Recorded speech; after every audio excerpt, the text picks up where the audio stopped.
È una cosa importante che l'anno si chiuda con già i vaccini di fatto arrivati e già le prime dosi iniettate, quindi veramente un buon viatico per l'anno nuovo. Ma per guardare con fiducia all'anno nuovo occorre continuare a rispettare le regole e a farle rispettare.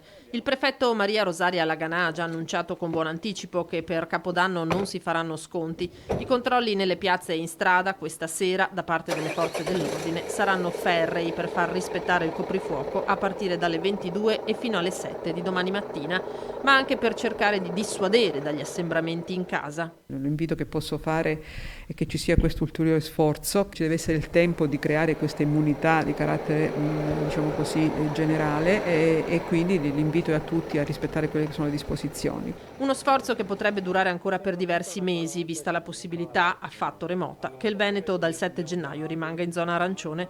Nel frattempo questo complicato 2020 va in archivio. È stato un anno pesante, un anno di difficoltà di vario genere, a cominciare da quelle appunto di carattere sanitario e soprattutto per le famiglie che hanno subito un lutto a causa del Covid e poi anche l'impegno di tutto quello che è diciamo così, il sistema sanitario che ha retto e sta reggendo una fatica che evidentemente ormai dura da oltre 10 mesi. Quindi l'auspicio è che gli effetti di questo vaccino si possano come dire, cogliere subito attraverso una riduzione dei contagi. Occorre resistere anche in una notte da sempre dedicata al divertimento.